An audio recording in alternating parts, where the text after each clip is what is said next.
بسم الله الرحمن الرحيم الحمد لله رب العالمين والعاقبة للمتقين والصلاة والسلام على سيدنا ومولانا محمد خاتم الأنبياء ومعلم البشرية من لدن حكيم وعلى آله الطيبين الطاهرين وأصحابه أجمعين.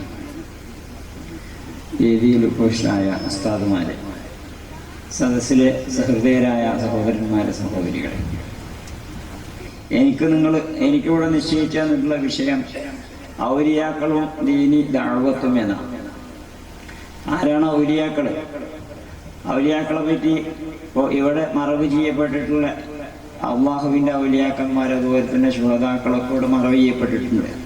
അവരുടെ പരിസരത്ത് നിന്നുകൊണ്ടാണ് നമ്മൾ സംസാരിക്കുന്നത്. അവരുടെ പരിസരത്ത് നിന്നുകൊണ്ട് സംസാരിക്കുമ്പോൾ, അവരുടെ പരിസരത്ത് നിന്നുകൊണ്ട് പ്രാർത്ഥിക്കുമ്പോൾ അല്ലാഹു സുബ്ഹാനഹു വ തആല അതിന് പ്രത്യേകമായ ഇജാബത്ത് നൽകും. പരിശുദ്ധ ഖുർആനിൽ ഒരു സംഭവം പറഞ്ഞിട്ടുണ്ട്. സക്കരിയ നബി അലൈഹിസ്സലാം, അള്ളാഹുവിൻ്റെ പ്രവാചകനാണ് സക്കരിയ നബി അലൈഹിസ്സലാം, വളരെ പ്രസിദ്ധനായ പ്രവാചകനാണ്. അങ്ങനെ സക്കരിയ നബി അലൈഹിസ്സലാമിന് വളരെ പ്രായമായിട്ടും സന്താനങ്ങളൊന്നുമില്ല. സക്കരിയ നബി അലൈഹിസ്സലാം അള്ളാഹിനോട് പ്രാർത്ഥിച്ചു, കുറേ പ്രാർത്ഥിച്ചു. റബ്ബി ഇന്നി വഹനൽ അസ്മു മിന്നി വസ്തഅലർ റസൂ ശരിബാ വലം അകുൻ ബിദുആഇ റബ്ബി ശഖിയ വഇന്നി ഖിഫ്തുൽ മവാലിയ മിൻ വറായി. അങ്ങനെ അള്ളാഹിനോട് കുറേ പ്രാർത്ഥിച്ചു. അങ്ങനെ ഒരു ദിവസം സക്കരിയ നബി അലൈഹിസ്സലാം മറിയം ബീവി റളിയല്ലാഹു അൻഹയെ അവിടെ പള്ളിയുടെ കാര്യങ്ങളൊക്കെ നോക്കാൻ വേണ്ടിയിട്ട് നിശ്ചയിച്ചിരുന്നു. അങ്ങനെ മറിയം ബീവിയുടെ അടുത്തേക്ക് ചെല്ലുകയാണ്. സക്കരിയ നബി അലൈഹിസ്സലാം പള്ളിക്ക് ചെല്ലുക. സക്കരിയ നബി അലൈഹി ഇസ്ലാം മെഹ്റാബിന്റെ അടുത്ത് ചെല്ലുക, പള്ളിക്കൽ. അങ്ങനെ ചെല്ലുമ്പോഴൊക്കെ വജദ ഇൻദഹാ റിസ്ഖൻ, മറിയം ബീവിയുടെ അടുത്ത് ഇങ്ങനെ ഭക്ഷണ സാധനങ്ങൾ കാണും. അപ്പൊ സക്കരിയ നബി അലൈഹി ഇസ്ലാം ചോദിച്ചു, അന്നാലക്കി ഹാദാ, എവിടുന്നാ മോളെ ഇതൊക്കെ? സക്കരിയ നബി അലൈഹി ഇസ്ലാം മറിയം ബീവിയോട് ചോദിക്കാണ്, അന്നാലക്കി ഹാദാ, എവിടുന്നാ നിനക്ക് ഈ ഭക്ഷണ സാധനങ്ങളൊക്കെ കിട്ടണത് എന്ന്. അപ്പൊ മറിയം ബീവി അതിന് ഉത്തരം പറഞ്ഞത് മിൻ ഇൻദില്ല, അള്ളാഹുവിന്റെ പക്കൽ നിന്നാണ്. ഇത് കേട്ടപ്പോൾ സക്കരിയ നബി അലൈഹി ഇസ്ലാം മനസ്സിലാക്കി, മറിയം ബീവി ചില്ലറക്കാരത്തിയല്ല. മറിയം ബീവിയെ പള്ളിയുടെ കാര്യങ്ങളൊക്കെ ശ്രദ്ധിക്കാനും നോക്കാനും വേണ്ടി ഏൽപ്പിച്ചതാണ്. അങ്ങനെ മറിയം ബീവിയുടെ അടുത്തേക്ക് മലക്കുകൾ ഭക്ഷണ സാധനം കൊണ്ടുവന്ന് കൊടുക്കുക. സക്കരിയ നബി അലൈഹി ഇസ്ലാം ഭക്ഷണ സാധനം ഇങ്ങനെ കാണുമ്പോൾ അതിന് ഭൗതികമായ ഒരു മാർഗത്തിലൂടെയും കിട്ടാൻ സാധ്യതയില്ല. അപ്പോഴാണ് സക്കരിയ നബി അലൈഹി ഇസ്ലാം ചോദിക്കുന്നത്, സക്കരിയ നബി ഭക്ഷണ സാധനം ഒന്നും കൊണ്ടുവന്ന് കൊടുത്തിട്ടില്ല, വേറെ ആരും കൊണ്ടുവന്ന് കൊടുക്കാനുള്ള സാധ്യതയില്ല. അപ്പോഴാണ് ചോദിക്കുന്നത്, അന്നാലേക്ക് ഹാദാ, എവിടുന്നാ മോളെ ഇത് കിട്ടുന്നത്? അപ്പൊ സക്കരിയ നബിയോട് മറിയം ബീവി പറഞ്ഞു, മിൻ ഇൻദില്ല, അള്ളാഹുവിന്റെ പക്കൽ നിന്നാണ്. അള്ളാഹുവിന്റെ പക്കൽ നിന്ന് ബാഹ്യമായിട്ടുള്ള മറ്റു ഉപാധികളൊന്നുമില്ലാതെ ഭക്ഷണ സാധനം കിട്ടുന്നത് കണ്ടപ്പോൾ മറിയം ബീവിയെ സംബന്ധിച്ച് സക്കരിയ നബി അലൈഹി ഇസ്ലാം മനസ്സിലാക്കി, മറിയം ബീവി അള്ളാഹുവിന്റെ വലിയത്താണെന്ന് മനസ്സിലാക്കിയപ്പോ പരിശുദ്ധ ഖുർആൻ പറയുന്നു, ഫഹുനാലിക ദഅ സക്കരിയ, അവിടെ വെച്ച് സക്കരിയ നബി അലൈഹി ഇസ്ലാം പ്രാർത്ഥിച്ചു. എന്താ അവിടെ വെച്ച് എന്ന് പറയാൻ കാരണം? ഫദഅ സക്കരിയ എന്നല്ല, അപ്പോൾ സക്കരിയ നബി അലൈഹി ഇസ്ലാം അള്ളാഹിനോട് പ്രാർത്ഥിച്ചു എന്നല്ല പറയുന്നത്. ഫഹുനാലിക ദഅ സക്കരിയ, അവിടെ വെച്ച് അല്ലാഹു സുബ്ഹാനഹു വ തആലയോട് സക്കരിയ നബി പ്രാർത്ഥിച്ചു എന്ന് പറഞ്ഞാൽ മറിയം ബീവിയുടെ സന്നിധിയിൽ വെച്ച്, മറിയം ബീവിയുടെ മുമ്പിൽ വെച്ച്, മറിയം ബീവിയുടെ സന്നിധിയിൽ വെച്ച് പ്രാർത്ഥിച്ചു. റബ്ബി ഹബിലി മിനസ് സ്വാലിഹീൻ, അള്ളാഹുവേ എനിക്കൊരു നല്ല സന്തതിയെ കൊണ്ടാ. സക്കരിയ നബി അലൈഹി ഇസ്ലാമിന്റെ പ്രാർത്ഥന അള്ളാഹു തആല സ്വീകരിക്കുകയും ചെയ്തു. അങ്ങനെ യഹ്യ നബി അലൈഹി ഇസ്ലാമിന്റെ സന്തതി അള്ളാഹു തആല നൽകുകയും ചെയ്തു. ഇപ്പം എന്തായെന്ന് മനസ്സിലാക്കാൻ സാധിക്കുന്നത്, അള്ളാഹുവിന്റെ വലിയ ഔലിയാക്കന്മാരുടെ പരിസരത്ത് വെച്ച്, അവരുടെ സന്നിധിയിൽ വെച്ച് അള്ളാഹുവിനോട് പ്രാർത്ഥിച്ചാൽ പ്രത്യേകമായി പ്രതിഫലം കിട്ടും. അത് സക്കരിയ നബിയാണ്. ഇപ്പോ മറിയം ബീവി നബിയൊന്നും അല്ലല്ലോ. സക്കരിയ നബി അലൈഹി ഇസ്ലാം ഉന്നതനായ പ്രവാചകനായിട്ട് പോലും തനിക്ക് സന്തതിയെ കിട്ടണമെന്ന് പ്രാർത്ഥിക്കുന്നത് മറിയം ബീവി വലിയത്താണെന്ന് മനസ്സിലാക്കിയപ്പോൾ അവരുടെ പരിസരത്തെ സന്നിധിയിൽ വെച്ചാണ്. അങ്ങനെ അല്ലാഹു തആല ഉത്തരം കൊടുത്തു. ഇതിന്റെ അർത്ഥം എന്താ? ഔലിയാക്കന്മാരുടെ സന്നിധിയിൽ വെച്ച്, അത് ജീവിച്ചിരിക്കുന്ന സമയത്താവട്ടെ മരിച്ചതിന് ശേഷമാവട്ടെ, നമ്മൾ പ്രാർത്ഥിച്ചാൽ അല്ലാഹു തആല പ്രത്യേകമായിട്ട് ഉത്തരം തരുന്ന. അപ്പൊ ആരാണ് ഔലിയാക്കന്മാർ?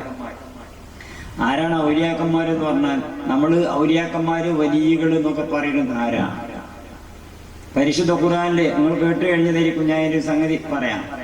അലാ ഇന്ന ഔലിയാ അല്ലാഹി ലാ ഖൗഫുൻ അലൈഹിം വലാ ഹും യഹ്സനൂൻ അല്ലദീന ആമനൂ വകാനൂ യത്തഖൂൻ ലഹുമുൽ ബുശ്റാ ഫിൽ ഹയാത്തിദ് ദുനിയാ വഫിൽ ആഖിറ ലാ തബ്ദീല ലികലിമാത്തില്ലാഹ് വദാലിക ഹുവൽ ഫൗസുൽ അദീം. ആരാണ് ഔലിയാക്കന്മാരെന്ന് അല്ലാഹു തആല പരിചയപ്പെടുത്തുക. നമ്മളെ നാട്ടിലൊക്കെ ഔലിയാക്കന്മാരെല്ലാവരും ആൾക്കാരാണ്. അങ്ങനെ ഒരു കൂട്ടക്കാരൊന്നും ഇല്ലാന്ന് ആയത്തോതിയിട്ട് തന്നെ പറയും. ഇന്ന ഔലിയാഹുൽ മുത്തഖൂൻ, അള്ളാഹുവിന്റെ ഔലിയാക്കന്മാരാണ് തഖ്വയുള്ളവരൊക്കെ തന്നെയാണ്. തഖ്വയുള്ളവരൊക്കെ അള്ളാഹിന്റെ ഔലിയാക്കന്മാരാണ്. അതല്ലല്ലോ അതിന്റെ അർത്ഥം. ഇന്ന ഔലിയാഹുൽ മുത്തഖൂൻ എന്ന് പറഞ്ഞാല് തഖ്വയുള്ളവരാണ് അള്ളാഹിന്റെ ഔലിയാക്കന്മാരെന്നാ. തഖ്വയുള്ളവരാണ് അള്ളാഹിന്റെ ഔലിയാക്കന്മാർ പറഞ്ഞാൽ തഖ്വയുള്ളവരൊക്കെ അള്ളാഹിന്റെ ഔലിയാക്കന്മാരാന്നല്ല അല്ലല്ലോ അതിന്റെ അർത്ഥം. അല്ലേ, ഔലിയാക്കന്മാർ തഖ്വയുള്ളവരാണെന്ന് പറഞ്ഞാൽ അതിന്റെ അർത്ഥം തഖ്വയുള്ളവരൊക്കെ ഔലിയാക്കന്മാരാണെന്നാ. എന്റെ കുട്ടി നല്ലവനാണെന്ന് പറഞ്ഞാൽ നല്ലവരൊക്കെ എന്റെ കുട്ടിയാന്ന് അർത്ഥം. അല്ലെ, എന്റെ മോൻ നല്ലവനാണെന്ന് പറഞ്ഞാൽ അതിന്റെ അർത്ഥം നല്ലവരൊക്കെ എന്റെ കുട്ടിയാണ്. പിന്നെ അതിന്റെ അർത്ഥം അള്ളാഹിന്റെ ഖുർആനെ മനസ്സിലാക്കാൻ സാധിക്കണ്ടേ. അങ്ങനെ മനസ്സിലാക്കാത്ത രീതിയിൽ ഔലിയാക്കന്മാരൊന്നുമില്ല, എല്ലാ മനുഷ്യന്മാരും തുല്യം തന്നെയെന്ന് പറയും. എല്ലാ മനുഷ്യന്മാരും ഒരുപോലെയാണ്. ഇന്നത്തെ കാലഘട്ടത്തിൽ വലിയ സമത്വത്തിന്റെ കാലമാണ്. എല്ലാ മനുഷ്യന്മാരും തുല്യരാന്ന് പറഞ്ഞ് അവസാനം ആണുങ്ങളും പെണ്ണുങ്ങളൊക്കെ തുല്യരാന്നൊക്കെ പറയും. ആണുങ്ങളും പെണ്ണുങ്ങളൊക്കെ തുല്യരാന്ന് എങ്ങനെ പറയാം? ആണുങ്ങളും പെണ്ണുങ്ങളും അല്ലേ. ഒന്നാളൊരു ജഡ്ജി പറഞ്ഞു, നിങ്ങൾ വായിച്ചിട്ടുണ്ടാവും പേപ്പറിൽ, ഒരു ജഡ്ജി പറഞ്ഞേക്കാം.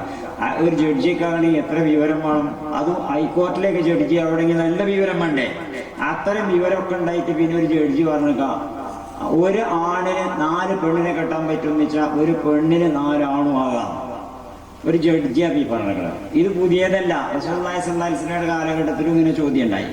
അപ്പോഴേക്ക് കുറെ പെണ്ണുങ്ങൾ ഇങ്ങനെ പാല് കൊണ്ടുപോവുക, പാല് കറന്നിട്ട് പാല് കൊണ്ട് പോവുക. അപ്പോൾ റസൂലുള്ളാഹി സ്വല്ലല്ലാഹു അലൈഹി വസല്ലമയുടെ വീട്ടിന്റെ അടുത്ത് കൂടിയാണ് പോണത്. അപ്പോൾ ഒരു അഭിപ്രായം പറഞ്ഞു, നമുക്ക് റസൂലിന്റെ അടുത്തൊന്ന് കയറി പോവുക, എന്തെങ്കിലുമൊക്കെ സംശയമൊക്കെ ഉണ്ടെങ്കിൽ ചോദിച്ച് തീർത്തു പോകാലോ.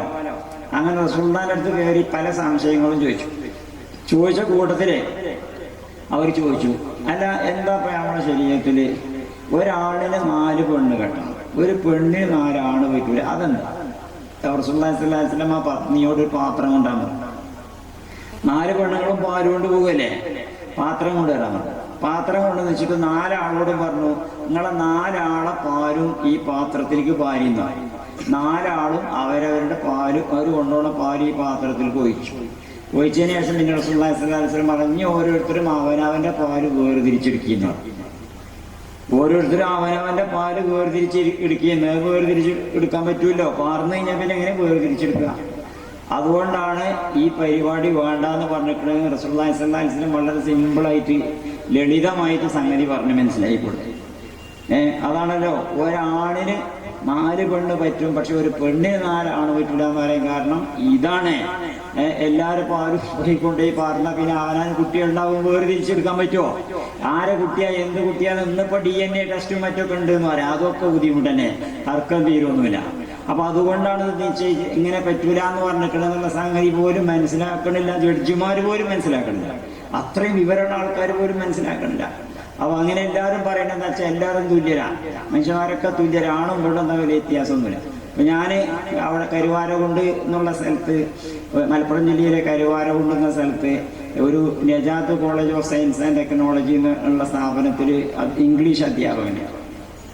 ഞാൻ കുട്ടികൾക്ക് ഇംഗ്ലീഷ് പഠിപ്പിക്കുമ്പോൾ കുട്ടികൾ ചോദിക്കും, അല്ലേ, കുട്ടിയൊക്കെ നമ്മൾ പഠിപ്പിക്കണം, എല്ലാവരും ഒരുപോലെയാണ് പഠിപ്പിക്കണേ.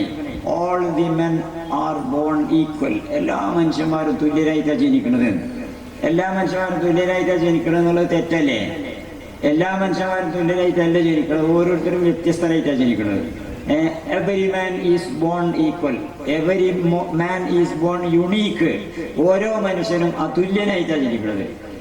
എല്ലാവരും തുല്യരായിട്ടാണ് ജനിക്കണമെന്ന് വെച്ചാൽ പിന്നെ നമ്മൾ ഈ ആധാരമൊക്കെ എടുക്കുന്ന സമയത്ത്, അതുപോലെ ഐഡന്റിറ്റി കാർഡൊക്കെ എടുക്കുന്ന സമയത്ത് എന്തിനാ കണ്ണിന്റെ ചിത്രവും കയ്യിന്റെ ചിത്രമൊക്കെ എടുക്കുന്നത്? എല്ലാവരും ഒരുപോലെയാണ് ഇവര് ചിത്രം എടുത്തിട്ട് കാര്യമുണ്ടോ? എല്ലാവരും വ്യത്യസ്തരായതുകൊണ്ടല്ലേ ഇത് എടുക്കണത്. അതുകൊണ്ട് എല്ലാ മനുഷ്യന്മാരും വ്യത്യസ്തരായ, എല്ലാവരും തുല്യരൊന്നുമല്ല, ഓരോരുത്തരും വ്യത്യസ്തമായ രീതിയിൽ അല്ലാഹു സുബ്ഹാനഹു വ തആല പഠിച്ചിരിക്കുന്നത്.